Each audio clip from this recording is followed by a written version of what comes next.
¿Qué tal? Son las 10:40 de la mañana, tenemos mucho por delante, pero antes, como siempre, queremos saber cómo llega la agenda informativa de este miércoles y hoy nos ayuda Carmen Méndez. Carmen, ¿qué tal? Buenos días. Muy buenos días. Bueno, pues comentar que esta mañana a primera hora se ha celebrado ya la que ha sido la última asamblea de la Mancomunidad de Municipios de la Costa del Sol. Ha debido ser muy cortita y en ella pues su presidente José Antonio Mena ha agradecido la labor de todos los miembros, destacando que ha sido pues una legislatura de consenso porque han estado todos los partidos representados en el gobierno y de estabilidad. Eso es lo que ha habido a primera hora. Ahora mismo se ha firmado ya también en Acosol un nuevo convenio entre el Ayuntamiento, la empresa pública precisamente de aguas de la Mancomunidad de Municipios, en este caso una comunidad de propietarios que es la de Costabella, porque bueno, se están llevando a cabo este tipo de acuerdos. El último fue en Hacienda Las Chapas para llevar a cabo mejoras en las infraestructuras de saneamiento. Después tendremos todos los detalles, pero desde luego es una muy buena noticia, en este caso para Costabella, pero como decimos se está haciendo en otras urbanizaciones, sobre todo de la zona de Las Chapas. Y ahora mismo también a las 10:30 tenemos una convocatoria, en este caso ya de campaña electoral del PSOE en Miraflores. Sin embargo, el acto principal de hoy, en este caso del Partido Socialista, tendrá lugar a las 4:30 de la tarde, muy cerquita, aquí en la plaza del edificio de Cantarrana, ya que estará presente el secretario general del Partido Socialista en Andalucía, Juan Espadas, que con el candidato a la alcaldía de Marbella, José Bernal, pues ofrecerán una rueda de prensa y bueno, pues nos darán nuevos datos de la campaña electoral y conoceremos mucho más de su programa. Y también hasta ahora pues tenemos una convocatoria de Unidas con Podemos. En este caso ha venido el secretario general de Izquierda Unida a nivel andaluz, Tony Valero, para acompañar a la candidata Victoria Morales. La convocatoria es precisamente del Centro Comercial La Cañada, pues porque quieren hablar de las limitaciones de los horarios comerciales. Luego, como decimos, tendremos todos los detalles y seguimos con más campaña.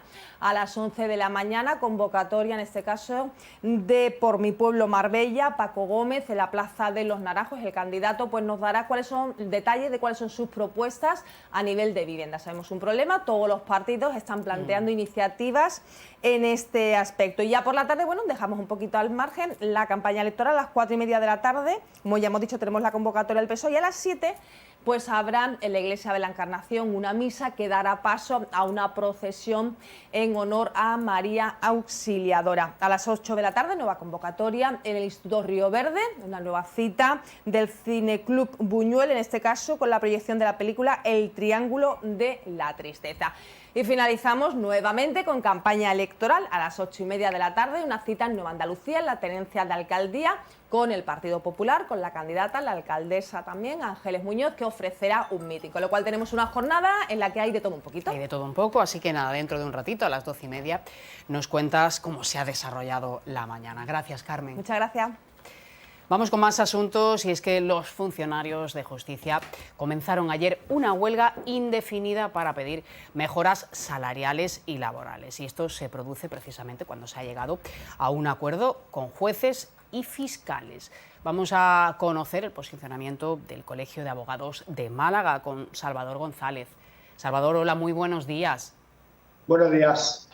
Bueno, la situación no puede ser más compleja, ¿no? Si teníamos en el horizonte pues esa huelga de jueces y fiscales, finalmente decimos se ha llegado a un acuerdo, ahora son los funcionarios. Efectivamente, ahora mismo volvemos a tener la justicia paralizada. Si ya hemos tenido en los primeros meses del año la huelga de letrados de la Administración de Justicia, ahora tenemos la de funcionarios. Y como estamos viendo en toda la campaña electoral que se está produciendo, la justicia no está en la agenda y los ciudadanos pues ven impedido el acceso a la justicia, una justicia eficaz, porque la justicia está siempre en conflicto, con falta de recursos, con falta de retribuciones. Y esto ayuda en muy poco al progreso y al desarrollo de los territorios como los nuestros. Claro, la situación de la justicia estaba, pues podemos decir, una situación muy negativa. Ahora estamos en un colapso, pero ¿no se podían haber hecho las cosas de otra manera, paulatinamente? Pues sí, la verdad es que lo lógico es que atendiendo a que el sector tenía a distintos colectivos con distintas reclamaciones, yo creo que había que haber liderado un pacto por la justicia, un acuerdo global en el que todos mejoraran sin necesidad de que se paralizara el servicio público, la administración de justicia como está paralizada hoy.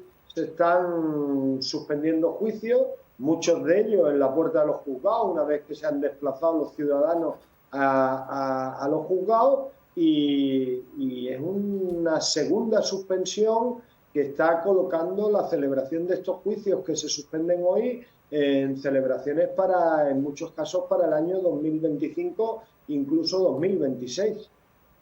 Claro, el horizonte es muy complicado, hacen falta pues muchos más trabajadores, hace falta una dotación evidentemente económica superior. ¿Cómo se le puede dar la vuelta? ¿Cómo se puede poner al día al final la justicia?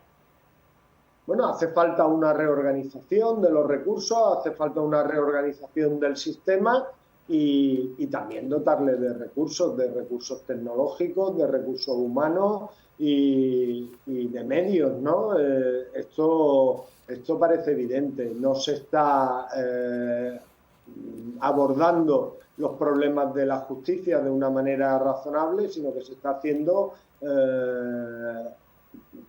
a respuesta de distintas movilizaciones, de distintas huelgas que están socavando la sensación del ciudadano de tener una justicia. Hoy el ciudadano piensa que tiene una justicia tan lenta que no es justicia, y que además se puede ver paralizada, se puede ver sus procedimientos suspendidos en cualquier momento, porque alguno de los colectivos que participamos en esta administración de justicia paralice su actividad. Los sindicatos han acusado de clasismo al gobierno por llegar a un acuerdo con jueces y fiscales, podemos decir la élite, entre comillas, y los funcionarios que se encuentran en una peor situación ahora tienen que pelear por estas subidas salariales. Bueno, sí, evidentemente cada uno arrima el ascua a su sardina.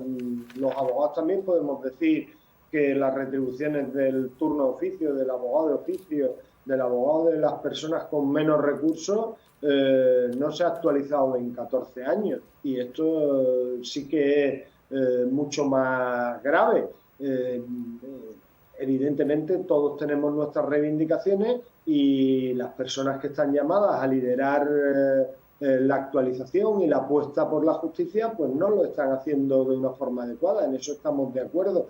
¿Es esta forma, a través de huelgas y a través de atacar en estos periodos electorales, lo más sensato? No.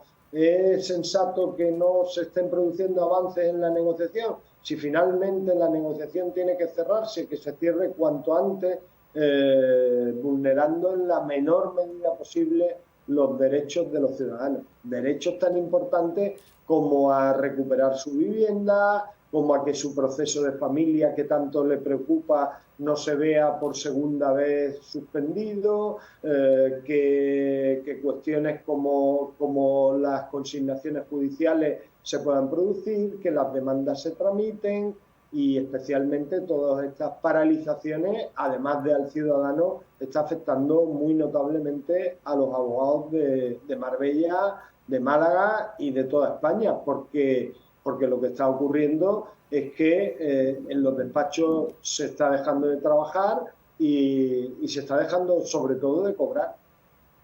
Son muchos los trabajadores que están llamados a la huelga, funcionarios de todos los ámbitos, porque hay médicos forenses del Cuerpo Especial del Instituto Nacional de Toxicología, de gestión, de tramitación de auxilio judicial.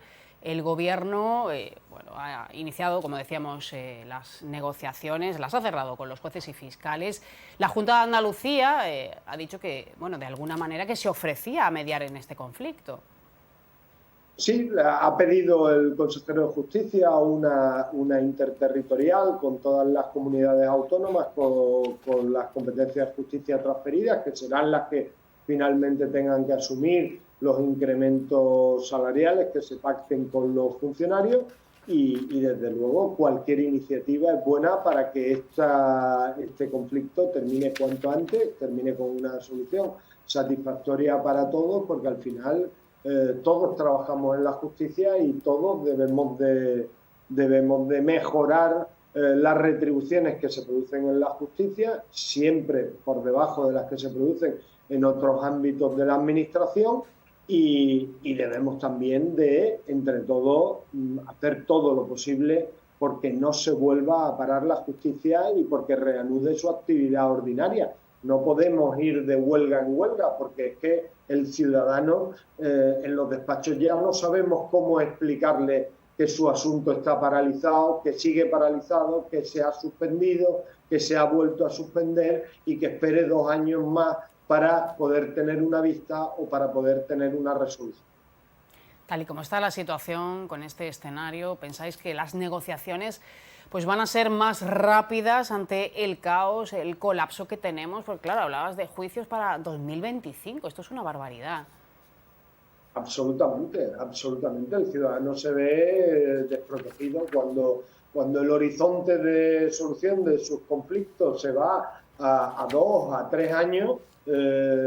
Todo esto genera una desconfianza del sistema, de la administración de justicia, de la salvaguarda de sus derechos, que le desasosiega, que le preocupa y que le mantiene en vilo innecesariamente, porque yo creo que las reivindicaciones se pueden hacer sin llegar a la huelga y se pueden hacer de forma efectiva, se pueden buscar otras fórmulas, se puede buscar otros mecanismos.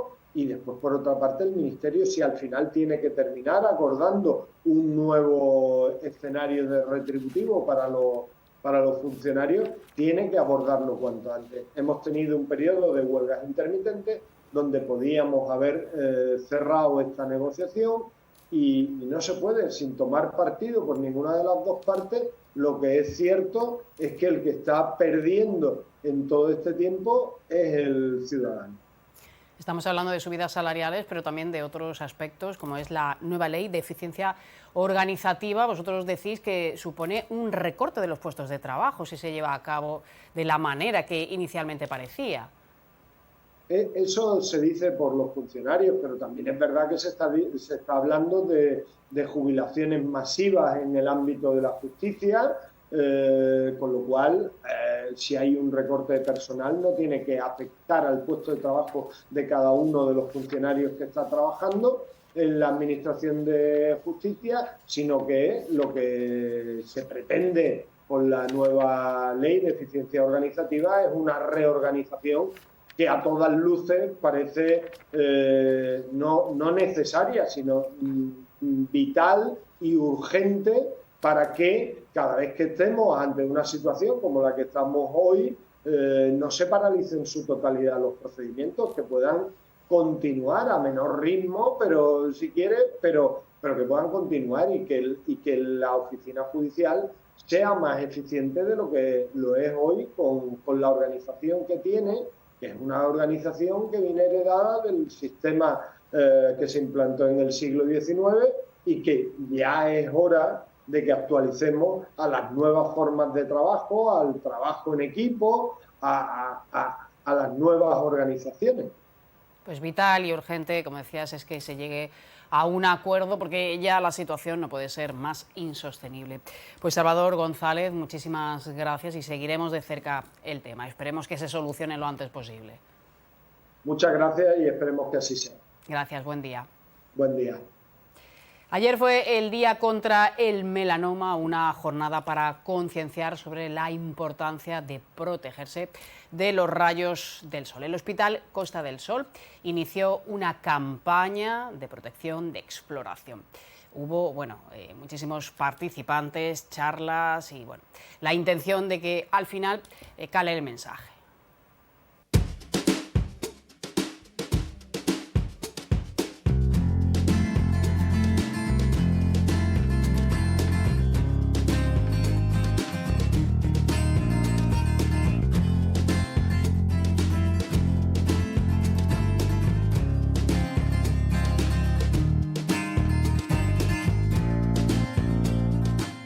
día desde luego muy importante dentro del contexto del proyecto Saludable, que es un proyecto de promoción de la salud y de prevención del cáncer de piel, precisamente porque lo que queremos es impulsar el diagnóstico precoz y la prevención del melanoma, que dentro de los cánceres de piel es el que mayor tasa de mortalidad tiene. La incidencia de melanoma crece año tras año, no ha dejado de crecer a lo largo de las últimas décadas, y esto se debe sobre todo a los estilos de vida que tenemos y a las altas tasas de quemaduras solares que tenemos desde la infancia y luego a lo largo de toda la vida, cuando vamos a la playa, cuando nos exponemos en prácticas deportivas, incluso en el ámbito laboral. En este sentido, pues el melanoma es un cáncer de piel que, como está en la piel y está a la vista de todos nosotros, se puede identificar, se puede detectar. Hay signos de alarma que son importantes conocer para cuando hagamos nuestro chequeo cutáneo, que tenemos toda la responsabilidad de hacerlo mensualmente, podamos identificar esos signos de alarma y ponernos en contacto con un profesional, en primer lugar con el médico de atención primaria, para ver si esos lunares que estén cambiando con esos signos precoces de alarma puedan tratarse o no de melanoma. Antes se diagnostique, antes se trata y menor será la cantidad de complicaciones y mayor la tasa de supervivencia. Esto es lo que queremos trasladar en el día de hoy. En concreto, además, hoy estamos tratando de un tema que es enormemente controvertido y además de enorme actualidad, que es la relación que existe entre la vitamina D y el melanoma. La vitamina D, la principal fuente que tenemos de vitamina D, es precisamente la radiación ultravioleta, y la radiación ultravioleta es la principal causa también de melanoma y de cáncer de piel. ¿Cómo conciliar estos dos conceptos y darle a la población unas recomendaciones que les permita tener una exposición solar sana a lo largo de toda su vida? No es fácil. Tenemos también la parte positiva, que es que se están desarrollando nuevas tecnologías que van a hacer un poquito más fácil el implementar estas buenas prácticas de fotoexposición y de fotoprotección a la ciudadanía. Y todo esto lo estamos tratando. En el día de hoy, además de charlas, ¿no?, luego vamos a tener la posibilidad de darle a todos aquel que quiera participar en esta jornada, de poderle hacer un chequeo de la piel, lógicamente gratuito. Estamos en el sistema sanitario público y además nos abrimos, ya sean nuestros usuarios como si no lo son, nos abrimos a la ciudadanía en general, quitamos de por medio las listas de espera y todas las barreras que tenemos, que por otro lado las barreras que son organización administrativa que tenemos, pero hoy las quitamos de en medio para hacernos más accesibles y concienciar a la ciudadanía de lo importante que es revisarse los lunares. Normalmente en todas las jornadas que hemos realizado de melanoma diagnosticamos algunas lesiones de riesgo y con eso ya el balance al final va a ser súper positivo. Pues mira, se está desarrollando como siempre, que es un éxito. La verdad es que hay que agradecer a los profesionales, a la jefa del servicio de dermatología, a Proyecto Saludable, que implica a muchas personas. Quiero agradecer también a la Asociación contra el Cáncer, que viene aquí representada por Antonio Pérez Rielo, que es una persona muy conocida y querida por el hospital además, con lo cual tenemos mucha suerte. La verdad es que está siendo un día de visibilidad de un problema de salud, que no deja de ser un problema de salud, que no hay que celebrarlo, lo que hay que es visibilizarlo, y venimos aquí a aprender y a innovar y a trabajar para mejorar la salud de los pacientes, nada más.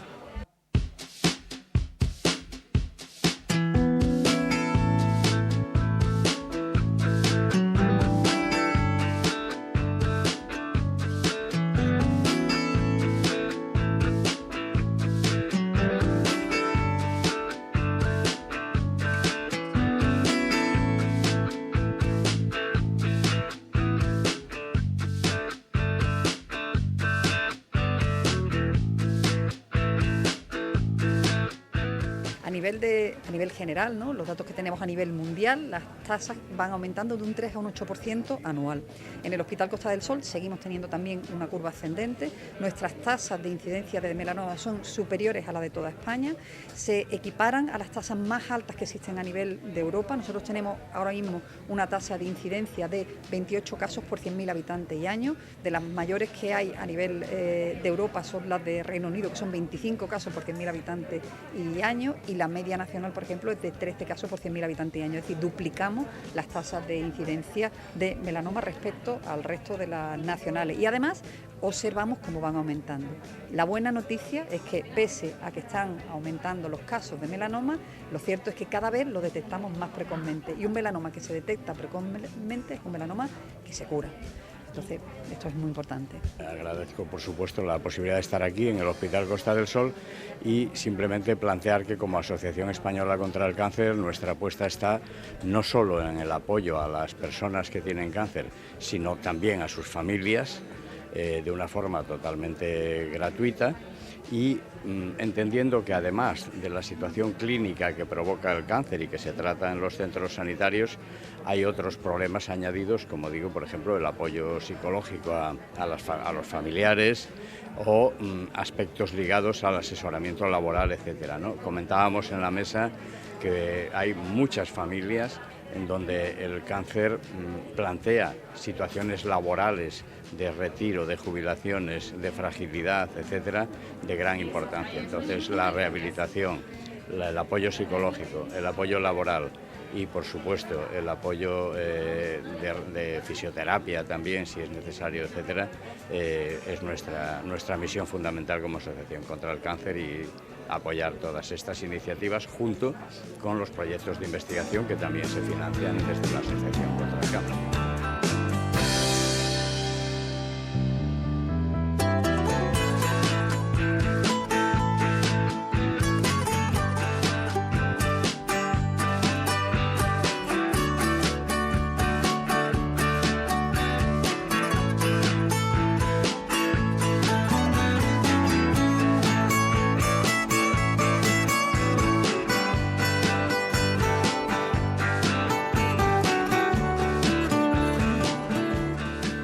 Va mejorando los niveles de concienciación, sobre todo los niveles de conocimiento de la población.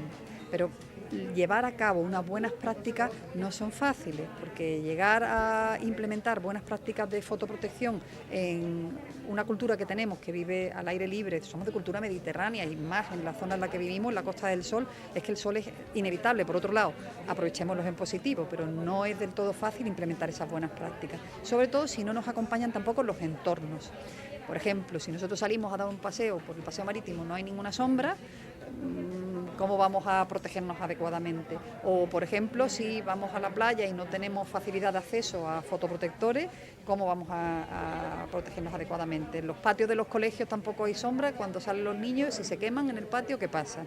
O los deportistas cuando los ponemos a competir en situaciones extremas, desprovistos de sombra y llegan todos quemados a la meta, ¿qué vamos a hacer? Entonces, nos hace falta no solo concienciar a la población, que ya hay un paso adelante, también nos hace falta concienciar a los gobiernos locales, a las instituciones y a las empresas para que pongan en marcha otras medidas que son políticas y estructurales y que faciliten la implementación de las personas que ya están concienciadas, porque a veces es difícil llevarlo a la vida diaria. Y eso es un objetivo también de Saludable.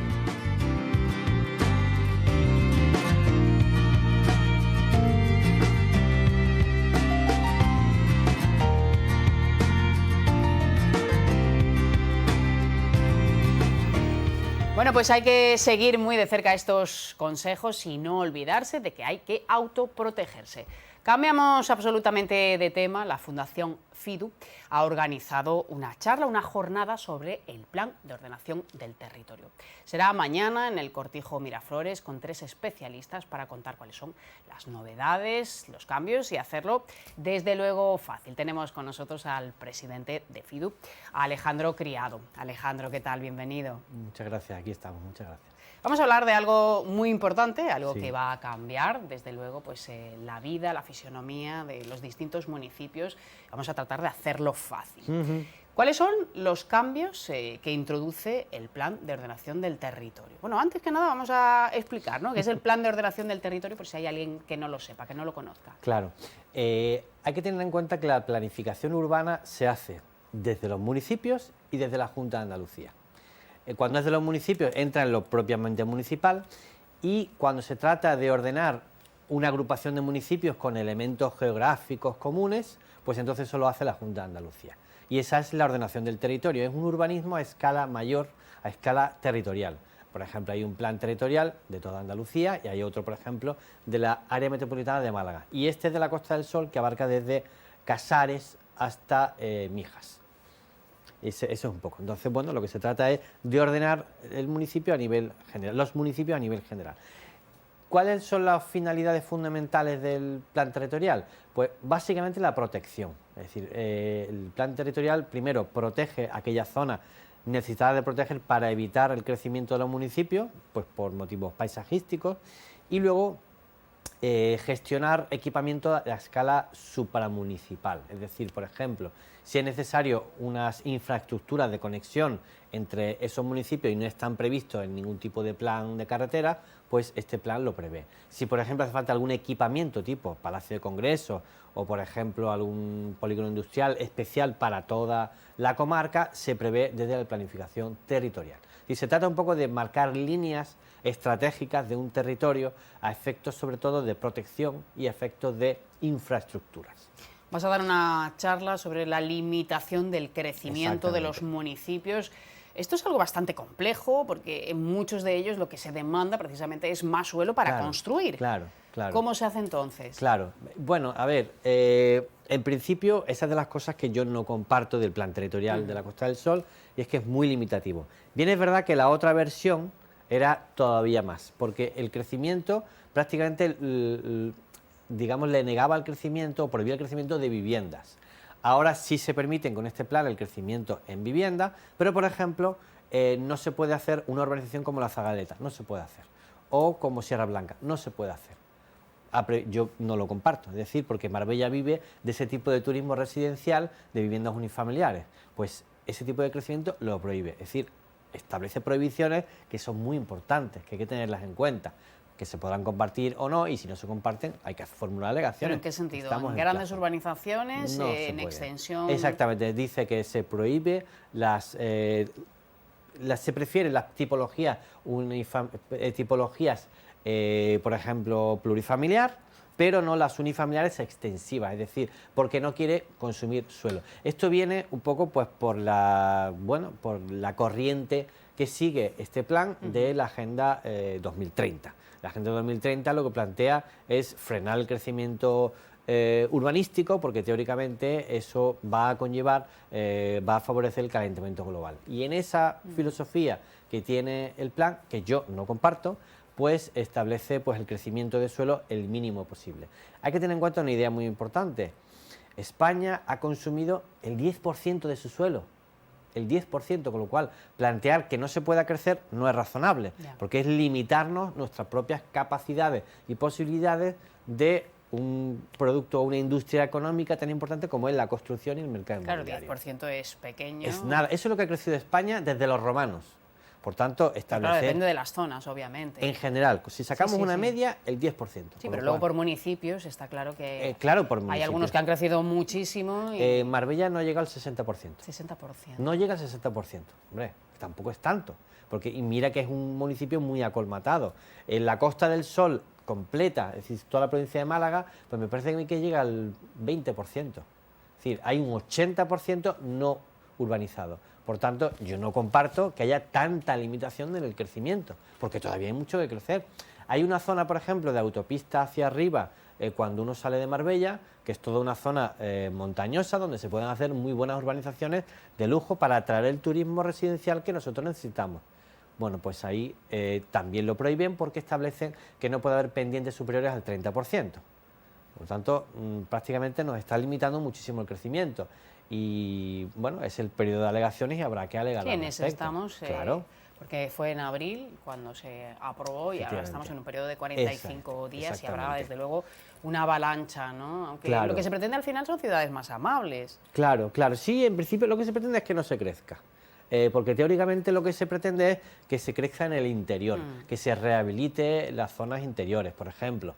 En principio la zona de Guadaiza es una zona muy apta, toda la zona, pues qué digo yo, en Marbella Club hay algunos terrenos muy grandes que se puede crecer, que están dentro de la malla urbana, y entonces lo que pretende es que se crezca desde dentro y no hacia afuera, que no se consuma suelo. Yo no lo comparto, porque realmente el consumo de suelo en urbanizaciones genera mucha masa vegetal. Y si de lo que se trata es de generar masa vegetal y generar arbolado para evitar el calentamiento global, ese tipo de crecimiento es el que más masa vegetal genera. Mucho arbolado, en Sierra Blanca está lleno de arbolado por las urbanizaciones. O sea que, bueno, es un planteamiento que hay que explicarlo y que hay que darle la importancia que tiene, porque el plan territorial de la Costa del Sol va a influir mucho en el futuro crecimiento de la ciudad. Llama la atención que el plan contempla una previsión para la creación del tren litoral. Esto, desde luego, suena a chiste, ¿no? Claro, claro, bueno, el tren Es que litoral... han sido tantos años Claro, diciendo claro. que podemos tener la posibilidad de hacerlo sin presupuesto. Claro, claro. El problema es que no hay presupuesto. Yo creo que hay otras inversiones que importan más, parece, al Estado, y el tren litoral es muy necesario porque realmente la posibilidad de ese tramo es, creo que eran 40 veces superior al tramo Madrid-Málaga. Es decir, el tramo Marbella-Málaga tenía 40 veces más posibilidades de crecimiento y de rentabilidad que ese tramo. Entonces, bueno, es una infraestructura muy necesaria, pero no hay interés. No hay interés, hay interés en otros tipos de inversiones. Es el problema de que las inversiones obedezcan no a criterios objetivos, sino a criterios subjetivos. Entonces, hay inversiones, hemos tenido en los años 2000 a 2010, pues aeropuertos en zonas que no necesitan, en Alicante, por ejemplo. Que no eran rentables, que no eran tenían rentables, pasajeros. y no tienen pasajeros, y sin embargo zonas súper rentables, como es la Costa del Sol, no tienen esas inversiones. Es una pena.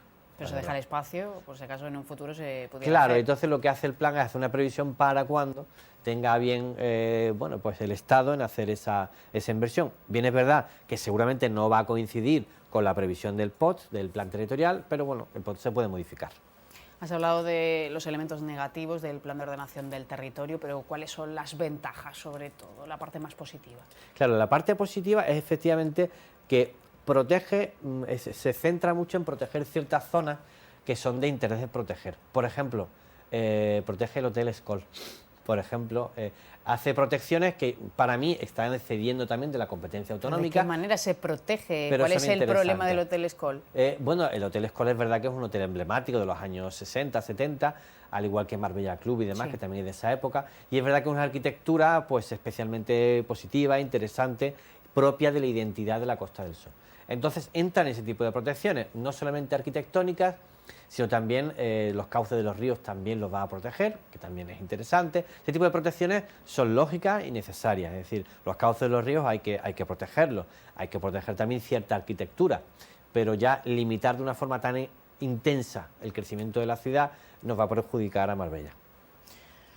Hacéis esta jornada, son 3 especialistas Efectivamente. muy reconocidos, muy conocidos Sí, también de Marbella, en sí. la zona. Cada uno pues vais a desarrollar un tema diferente y este es un primer paso porque luego haréis otra charla sobre el pegón, ¿no? Porque aquí hay Efectivamente. muchísimo que decir Sí, también. hay mucha materia. Bueno, efectivamente, va a hablar Luis Cepedano, que es un ingeniero de muchísimo prestigio en la zona, y va a ver al director general de urbanismo de aquí de Marbella, José María Morente.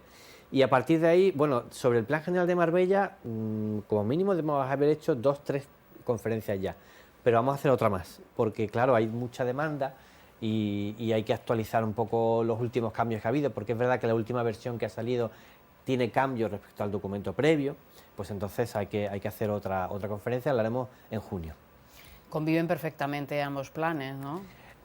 Necesariamente tienen que convivir, tienen que estar... Por Que eso no son contradictorios. tienen que coordinarse, necesariamente. Es decir, yo creo que el Ayuntamiento de Marbella tiene que estar muy coordinado con la Junta de Andalucía para no establecer directrices que sean contradictorias con el plan territorial, porque al fin y al cabo cae de lleno, influye de lleno en el planeamiento urbanístico. ¿A quién va dirigida esta jornada? ¿Profesionales o público también interesado? Sí, en normalmente, estos a ver, son profesionales? jornadas, sí, para profesionales, es decir, normalmente arquitectos, abogados, agentes inmobiliarios, pero no para el público general, porque, en fin, siempre presuponemos un nivel mínimo, ¿no? Y de hecho siempre solemos tener los mismos profesionales, y andando siempre sobre los 60, 70, 80, tenemos inscritos cerca de 70 personas ya. De hecho, vamos a tener que hacer una versión online porque allí no hay mucho espacio. Entonces, la haremos también y ahí se podrá apuntar cualquiera. Es decir, la charla es totalmente abierta y lo que queremos es un poco servir de debate, de foco de debate, de un documento que es muy importante para que profesionales, en fin, y demás, y instituciones públicas, porque están invitados también todos los empleados municipales a asistir, pues podamos debatir el documento y ver qué cosas tiene positivas y cuáles habría que mejorar. Será mañana, por tanto, a las 5 de la tarde, 5 en de el la Cortijo tarde. Miraflores. ¿Dirías como cierre que es un buen plan?